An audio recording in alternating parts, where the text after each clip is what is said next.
Olá, sejam bem-vindos, mais uma aula da trilha. Agora a gente vai falar do tema número 6, né? Unidade 2, tema 6, da descrição à indiscrição. Eu adoro esses trocadilhos, sabia?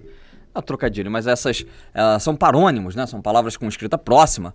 E aí você fala da descrição, que é o ato de descrever, e a gente já vai para a indiscrição, que é o ato de você influenciar, de você, na verdade, ultrapassar um limite do discreto do que a pessoa precisa, do reservado da pessoa, do íntimo da pessoa, né? Então a gente vai abordar essa ideia agora aqui na trilha. Então, ao final desse tema, a gente espera que você consiga, né?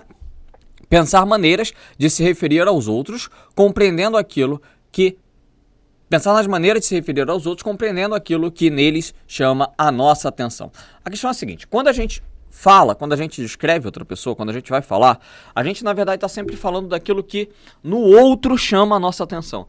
Não que, assim, não é uma questão que em nós a gente vai observar, mas aquilo que vai, a referência, o nosso referente é sempre nós mesmos, né? A vida é muito engraçada justamente por isso. Embora a gente fale de muitas coisas, a gente nunca sai de quem nós somos. Essa barreira do quem nós somos a gente não consegue transpor, né?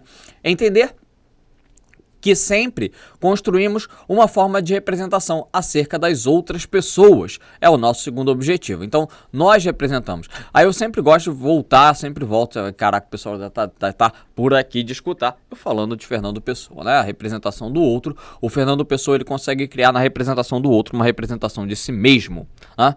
Compreender quais são os limites que devem ser respeitados quando se descreve os outros, ou até que ponto ou em que momento eu ultrapasso uma barreira do limite respeitável, ou até que ponto eu consigo transpor, né, ou ultrapasso ou quebro essa barreira, né? Então aí, esses são os nossos objetivos centrais. E aí a gente começa com uma imagem, né? Uma imagem, um quadro, em que você tem uma mulher, ela olhando para frente, né?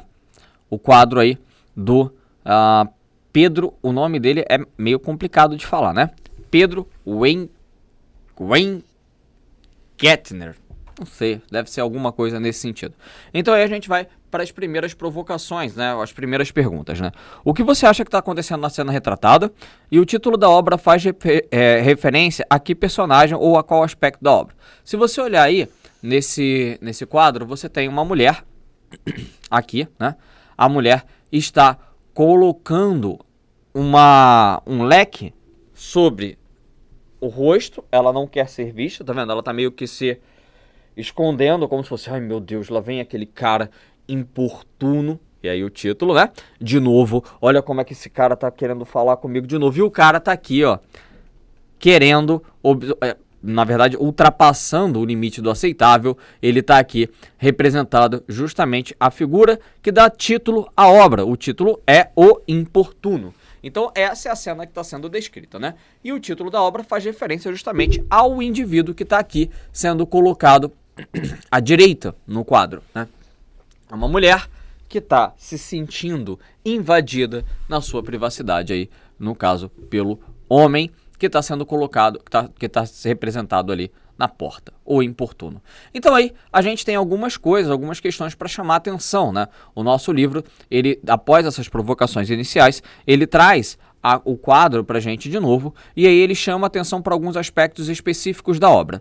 O primeiro é que ele chama atenção, o primeiro aspecto que ele chama atenção é a expressão facial, aqui ó, tanto da mulher quanto do homem, essa expressão facial dos dois.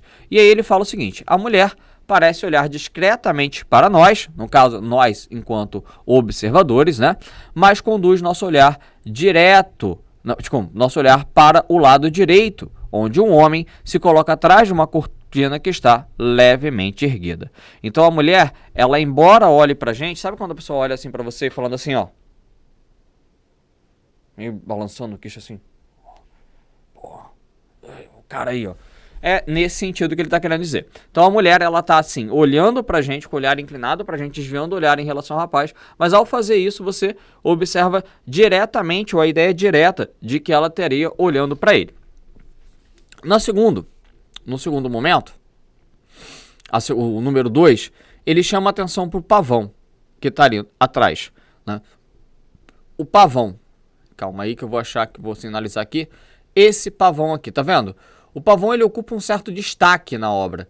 Se você olhar, boa parte do quadro desse setor, bom, se a gente dividisse a obra em setores, tá vendo? Ó?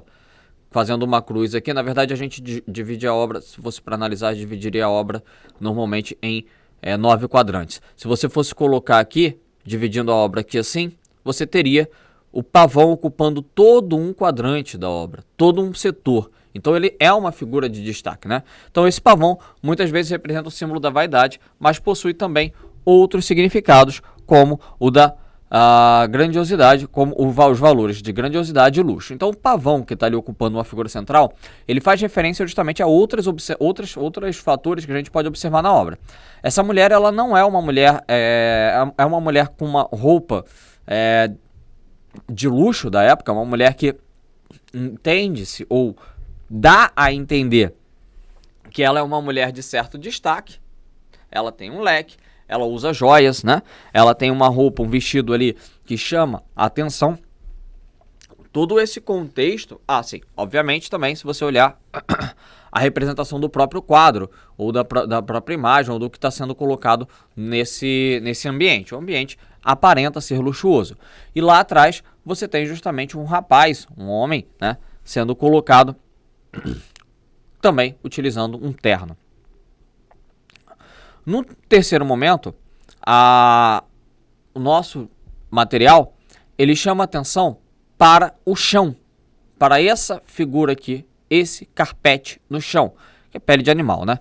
A ave, além da ave, o ambiente parece ter uma decoração exagerada, com tecidos dourados, tapete de pele de tigre, almofadas e objetos diversos, que também aponta para o exótico. Então a construção aí mais da própria imagem. E no quarto ponto, o nosso livro vai chamar atenção para as cores, né? As cores que a imagem tem. Aqui, ó, se você olhar na tabela de cores, na paleta de cores, lembra que a gente viu isso lá desde os primeiros quadros que a gente analisou da Berthe Morisot, né?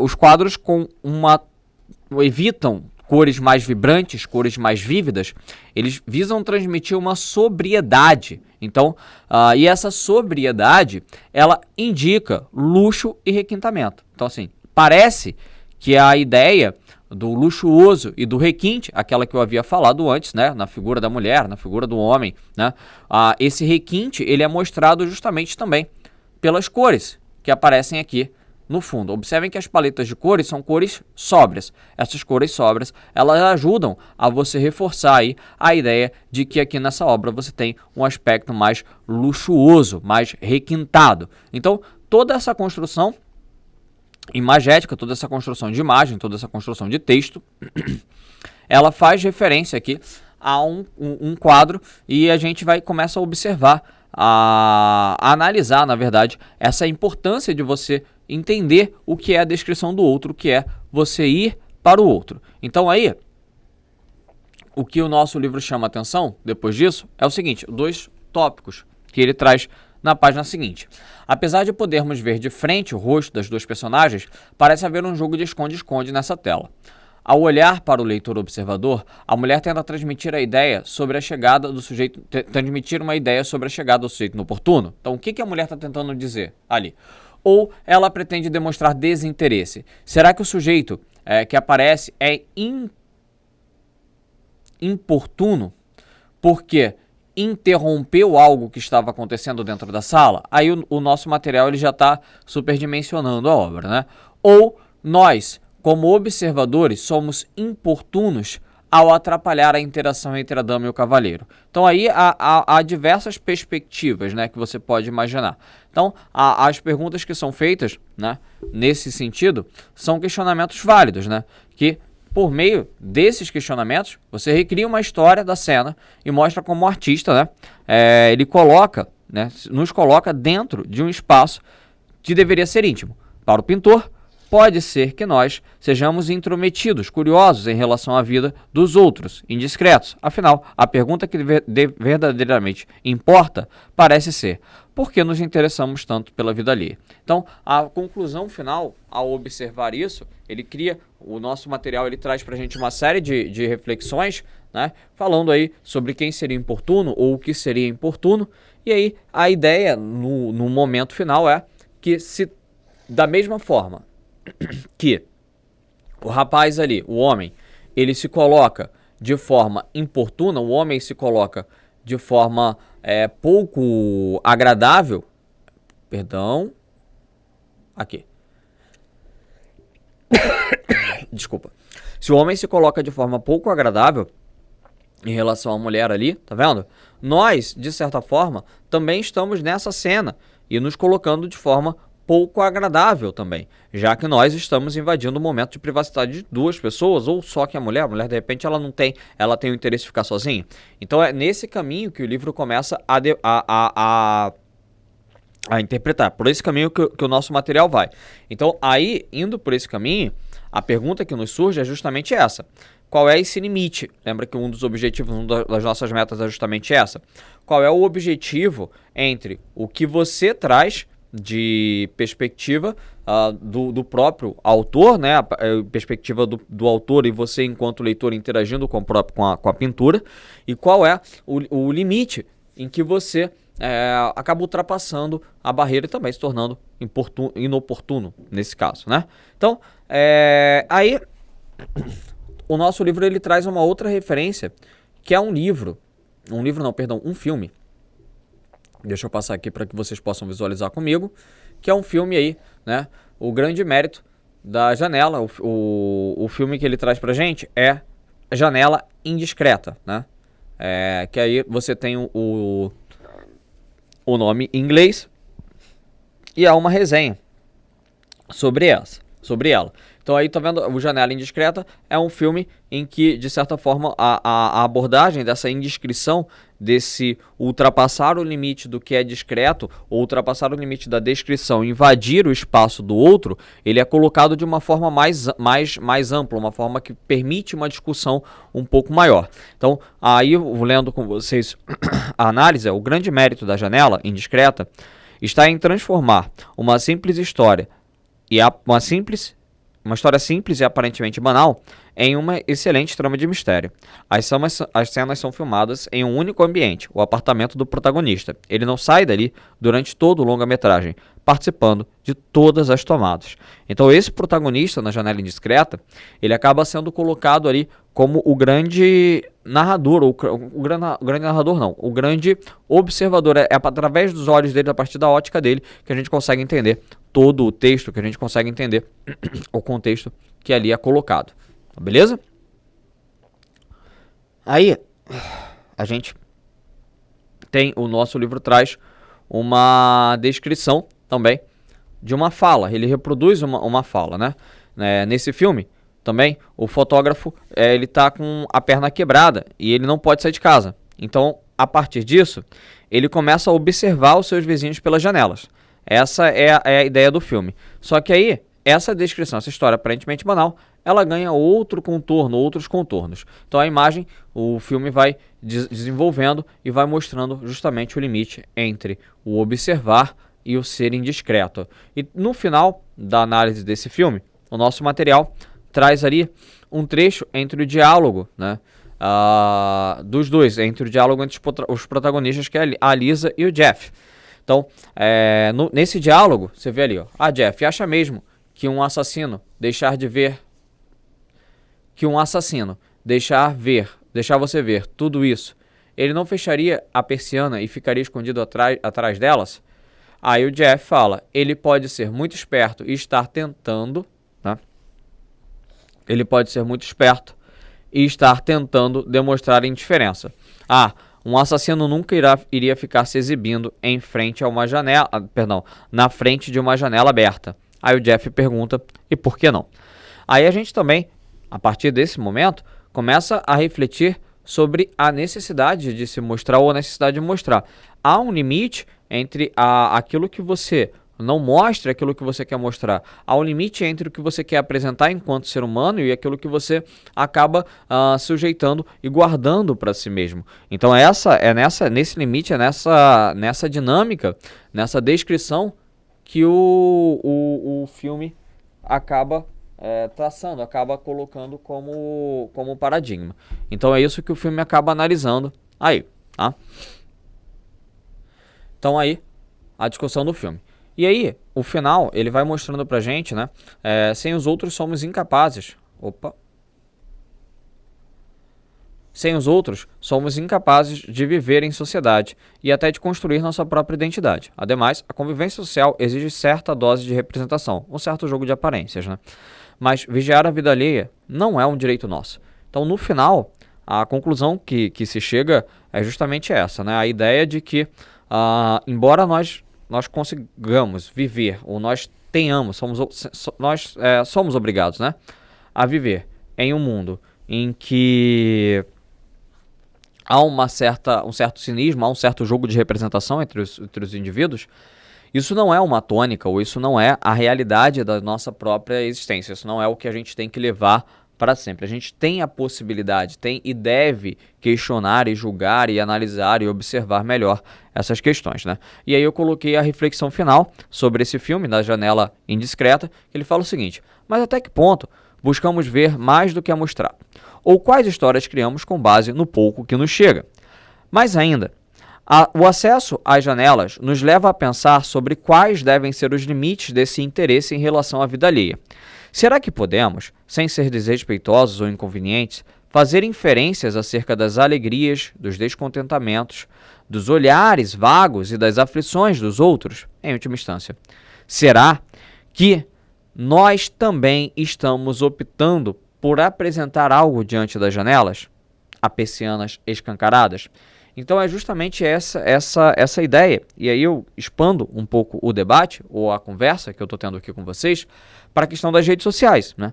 Até que ponto nós nos mostramos, ou até que ponto nós permitimos que as redes sociais mostrem uma faceta do que nós somos? Melhor, essa faceta do que as redes sociais mostram, será que é realmente aquilo que nós somos, ou é aquilo que a gente quer passar que somos, ou é aquilo que a gente precisa que os outros acreditem que nós somos? Será que nas redes sociais a realidade apresentada é uma realidade forjada por nós mesmos? Será que nós criamos um personagem que nos é agradável? E ao criar esse personagem que nos é agradável para mostrar a persianas escancaradas, será que quando nós fazemos isso, nós, enquanto seres humanos, não estamos ocultando e nos limitando, podando a própria reflexão do que nós somos de fato? Será que nós não estamos escondendo a nossa real e verdadeira personalidade, a fim da construção de uma personalidade alheia que só existe diante das câmeras? Então esse limite entre a descrição do indivíduo e uma indescrição social, ele, a meu ver, tem se colocado uma barreira, uma linha cada vez mais tênue. A gente não está estabelecendo, a gente não tem conseguido estabelecer o limite entre o que é público e o que é privado na esfera da nossa própria vida. O que é íntimo e pessoal e o que é profissional e o que a gente tem que revelar. Por exemplo, aqui eu mostro a minha imagem, eu falo o meu nome é André Luiz, eu digo a minha profissão, sou professor de língua portuguesa. Mas há uma faceta minha, há uma face de quem eu sou e do que eu quero representar que eu não posso mostrar diante da câmera porque eu estou exercendo um trabalho profissional. Há um limite claro aqui. Mas será que esse limite é claro em outras profissões? Será que outras profissões agora do século XXI tratam ou trazem esse limite da mesma forma que eu estou colocando aqui com vocês? Será que esse limite existe? Pensa num youtuber. Pensa em uma pessoa que mostra todos os seus afazeres diários. Pensa em uma pessoa que mostra uma personalidade ou um estilo de vida, um padrão de vida. Será que há um limite entre o que é público e o que é privado? Será que há um limite entre o que ele quer mostrar em uma janela indiscreta e o que ele não quer mostrar? Esses são questionamentos que a gente pode fazer a partir da questão da descrição e da indescrição. Mais para a parte final do nosso material, o livro traz uma reflexão, um ensaio crítico, né? Que ele sempre tem colocado para a gente aqui agora, nessa unidade. Nessa unidade não, nesse ciclo, né? Desde a unidade 1, agora entrando na unidade 2, ele está colocando um livro que eu adoro, que é o livro do Dom Casmurro. Já leu, Isadora, Dom Casmurro? Muito tempo atrás, né? Normalmente as escolas colocavam Dom Casmurro como um livro paradidático, né? E Dom Casmurro é um livro excepcional, é um livro muito, muito, muito, muito importante, porque ele traz já, né, com Machado de Assis, o principal questionamento do Dom Casmurro é justamente esse olhar, né? É quem conta a história. Eu já falei com vocês aqui da última vez, na última aula, que às vezes as pessoas elas perdem muito tempo na discussão, que a meu ver, tá? É inútil se Capitu traiu ou não o Bentinho, porque na verdade não há debate. Para o Bentinho a Capitu traiu, é por isso que é por isso que eles se separam, é por isso que depois ele morre sozinho, o filho dele morre, enfim. Todos acabam, de certa forma, o abandonando e ele fica sozinho, ele vira o Dom Casmurro, né? Então olha só, continuemos nosso estudo sobre Dom Casmurro. Dessa vez, vamos nos debruçar sobre o capítulo 32, intitulado, né, Olhos de Ressaca. Leia a descrição curiosa sobre os olhos de alguém. Então olha só, aí a gente vai debater aqui depois que a gente lê essa ideia. Então ele fala o seguinte, ó. Tinha me lembrado a definição que José Dias dera deles. Olhos de cigana oblíqua e dissimulada. Essas metáforas do Machado me pegam muito. Olhos de cigana. Cigana, o cigano, né? Tem logo a ideia da disfarçatez, da enganação, do lúdico, do que não é ponderado. Então, olhos de cigana oblíqua e dissimulada. Eu não sabia o que era oblíqua, mas dissimulada sabia. E queria ver se podiam chamar assim. Capitu deixou-se fitar e examinar. Só me perguntava o que era. Se nunca os vira, eu nada achei extraordinário. A cor e a doçura eram minhas conhecidas. A demora da contemplação, creio que lhe deu uma outra ideia do meu intento. Imaginou que era um pretexto para mirá-los mais de perto, com os meus olhos longos, constantes, enfiados neles.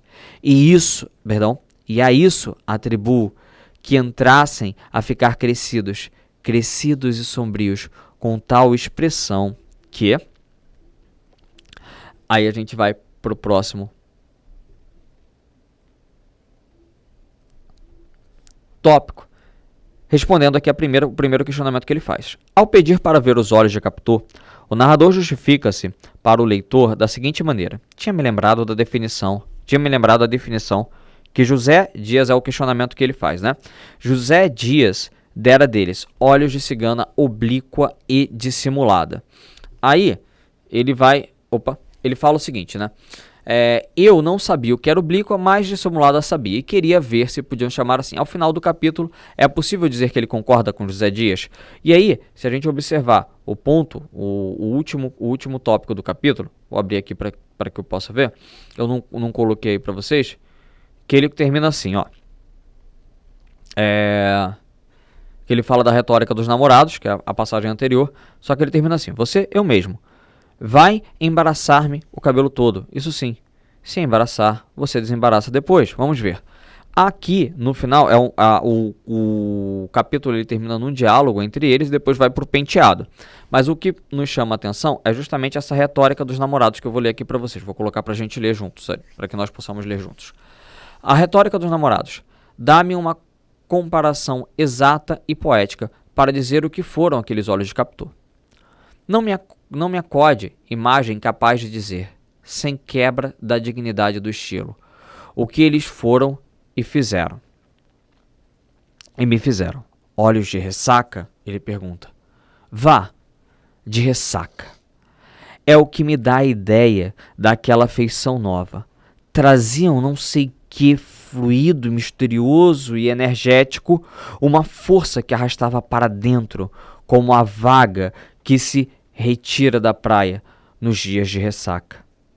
Para não ser arrastado, agarrei-me a outras partes vizinhas, orelhas, aos braços, aos cabelos espalhados pelos ombros, mas tão depressa buscava as pupilas, a onda que saía delas vinha crescendo, cava escura, ameaçando envolver-me, puxar-me, tragar-me. Quantos minutos gastamos naquele jogo? Só os relógios do céu terão marcado esse tempo infinito e breve. A eternidade tem suas pêndulas. Nem por não acabar, nunca deixa de querer saber a duração das felicidades e dos suplícios. Há de dobrar o gozo aos bem-aventurados do céu, conhecer a soma dos tormentos que já terão padecido no inferno os seus inimigos. Assim também, a quantidade das delícias terão gozado do céu, os seus desafetos aumentará as dores aos condenados do inferno. este outro suplico, perdão, este outro suplício escapou ao divino Dante. Mas eu não estou aqui para emendar poetas. Estou para contar que, ao cabo de um tempo não marcado, agarrei-me definitivamente aos cabelos de Capitu. Mas então, com as mãos, e disse-lhe, para dizer alguma coisa, que era capaz de os pentear, se quisesse. A fuga que o narrador encontra, a fuga que ele encontra, é algo assustador, né? Assim, a descrição de Machado vai colocando o leitor dentro, cada vez entrando, e ele não consegue fugir desses olhos de Capitu. Você não consegue também fugir. É como a ideia da ressaca é uma ideia perfeita, porque é uma ideia de que você vai sendo tragado, que você vai sendo levado para dentro desse oceano que são os olhos dela, e você não consegue se agarrar a nada. E aí você começa a imaginar, agarrar a determinadas expressões, determinadas expressões, a orelha, você vai fugir daqueles olhos. E aí, inevitavelmente, ele é tragado para dentro dos olhos de ressaca. O mar dos olhos de Capitu acabam levando-o para dentro. É uma metáfora sensacional, oblíqua e dissimulada. No entanto, não fica claro, e aí a ideia da descrição é que é magnífica. Você vai ler e você vai chegar à sua conclusão, se ele de fato concorda com José Dias, não. Eu acho que ele traz uma outra visão, ele traz uma visão além, porque não é só oblíquo e dissimulado, é um olho que te traga, que te enfeitiça. É um olho, e aí você tem a questão da mística, né? Logo desde o início, quando ele deveria ter ido ao seminário, e aí tem o sonho, né? Da serpente, e que acaba tirando ele dessa ideia. José Dias era um dos grandes refratários disso. Então, isso soma-se a esse encantamento, a esse quase arrebatamento que o Bentinho sente ao olhar para os olhos de Capitu. Nesse capítulo, aparecem duas descrições diferentes sobre os olhos de Capitu. Qual é a diferença de sentido dessas perspectivas? É o que eu acabei de comentar. Então, os olhos para o José Dias, eles sendo apenas olhos de uma cigana oblíqua e dissimulada, você tem a ideia muito mais de engano, de engenho, de disfarçatez. E na visão do Bentinho, você tem olhos que, de certa forma, te encantam. São olhos belíssimos, são olhos em que você tem essa exata noção que está sendo carregado e puxado para dentro. Em certo momento, o narrador roga: retórica dos namorados, dá-me uma comparação exata e poética para dizer bem o que foram aqueles olhos de Capitu. Não me acode imagem capaz de dizer sem quebra de dignidade o estilo, o que eles foram e me fizeram. O que nos permite afirmar sobre os sentimentos do narrador. O narrador aí, ele se encontra completamente aquém, ou completamente cedido, completamente inebriado. Ele não tem um adjetivo dentre essa retórica dos namorados, todos aqueles poemas de amor, né, os poemetos de amor, ele não tem algo que defina isso, tá? Então aí tem a figura feminina que olha a janela, é um quadro do Rodolfo Amoedo, e aí você tem algumas questões, alguns questionamentos que são colocados através disso. Depois a gente observa a questão comentada, ainda no nosso material, que ele dá, e saiu a resposta sem querer. Ele dá aí algumas frases, ele fala o seguinte: considere as seguintes afirmações sobre o livro Dom Casmurro, do Machado de Assis. O romance de Machado de Assis, narrado em terceira pessoa, expõe o triângulo amoroso entre Bentinho, Capitu e Escobar. Bom, o romance não é narrado em terceira pessoa, o romance é narrado em primeira pessoa. É o que a gente tem falado desde o início, é justamente essa perspectiva do narrador que vai trocar o tempo inteiro, por isso não faz sentido a afirmação número 1. Então a número 1 está errada. Então a gente já pode excluir a letra A e a letra E. A letra A e a letra E, elas estão fora de cogitação. 2. O livro está estruturado em forma de diário, por isso guarda as lembranças mais íntimas de Dom Casmurro. A personagem registra que não quer ter suas memórias reveladas. pois isso macularia sua imagem ante a sociedade fluminense. De forma alguma, ele quer, inclusive, unir, a ideia dele é atar as duas pontas da vida, é o que ele fala, e a ideia de que o livro é narrado em forma de diário também não encontra respaldo na obra, tá? Não é isso, não é dessa forma. O agregado da família de Santiago José Dias desempenha funções elevadas, né, de conselheiro e rebaixadas de mandalete. Sua acomodação nessa família dá mostras dos arranjos sociais entre os homens livres e a classe dominante. É isso. Machado de Assis, sempre que pode, ele coloca ali um questionamento social, a ideia de que você tem personagens sujeitos a outros. Machado de Assis ele não é um autor que se coloque diretamente contra a escravidão, né? Mas é um autor sempre que pode coloca nos seus textos, né? O negro, por exemplo, o escravo, a pessoa escravizada, ela nunca é vilã. Ele tem uma questão muito mais respeitosa em relação às pessoas que estavam escravizadas naquela época, né? Mas essa relação entre a classe dominante e os homens livres, ela é sempre colocada. Beleza? Então, pessoal, eu vou ficando por aqui, né? A gente encerra a nossa aula até o nosso próximo tema, em que a gente vai discutir a questão no tema 7. Deixa eu até ver aqui qual é a questão, já que eu comecei a falar, né? Tem que terminar. Aqui, trilha, tema 7. O tema 7, a gente vai falar sobre a musa inspiradora, a inspiração que é gerada. Beleza? Valeu, pessoal. Tchau, tchau. Até a próxima.